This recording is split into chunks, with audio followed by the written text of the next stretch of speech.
Hello again. I was intrigued to see that the National Front was trending on Twitter because one seldom sees them mentioned very often these days.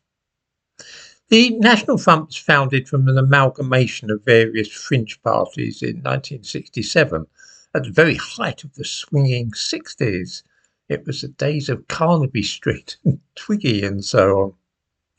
I was a teenager at that time and I recollect distinctly how all this happened. Some of those involved in the new party were not very pleasant people, it has to be said, and they came from an old-fashioned anti-Semitic tradition, similar in many ways to those whom Oswald Mosley attracted.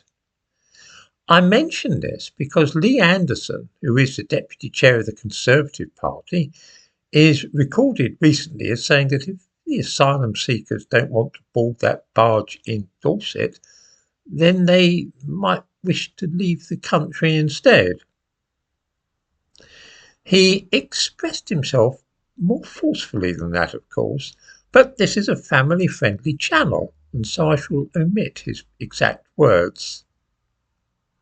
Many of us sympathise with his view of the case, but left-wingers and bleeding-heart liberals have taken to Twitter to compare his opinions with those of the National Front. This is interesting because it caused me to think a little about what the National Front actually did stand for, and if their policies were really enough to allow us to describe them as being fascist or indeed even far right. The thumbnail to this video shows a National Front poster with 6 points on it, which might be said to sum up their aims in the late 1970s. It reads, "Stop immigration, reject common market, restore capital punishment, make Britain great again, scrap overseas aid and rebuild our armed forces." This doesn't really sound to me like extremist policies. Many of us think that immigration is now out of control and we would be happy to see it halted. I certainly don't think that rejecting the common market, as the European community was called at that time, is at all right-wing or extremist. It is, after all, what the majority of people in this country voted for in 2016. Restoring capital punishment is a non-starter, and making Britain great again is very vague, a little too vague for my liking. Scrapping overseas aid is an interesting thing. I mentioned yesterday that India has sent a spaceship into orbit around the moon. Some people might think that a country like India, which is in the space race, might not need any more of our money. But of course, we're still subsidising them with overseas aid, and indeed, we're still sending money to China.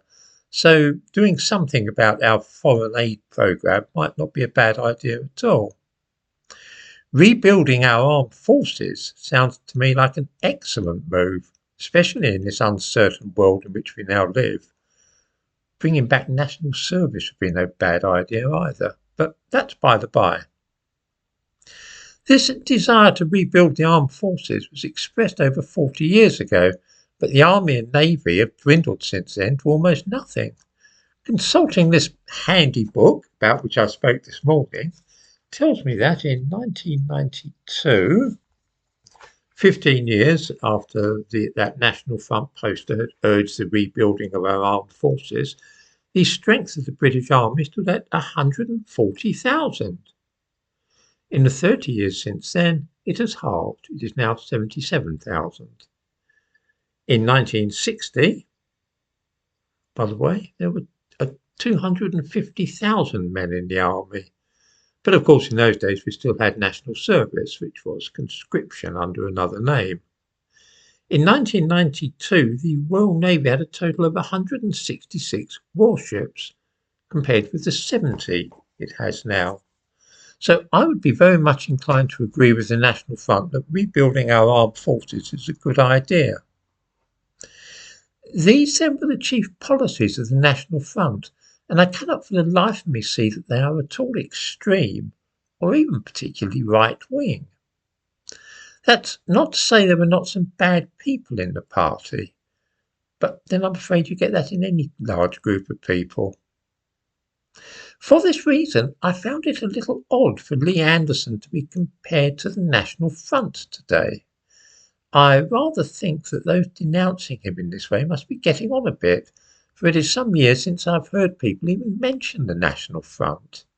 To use them to symbolise right-wing views strikes me as a little out of touch with the modern world.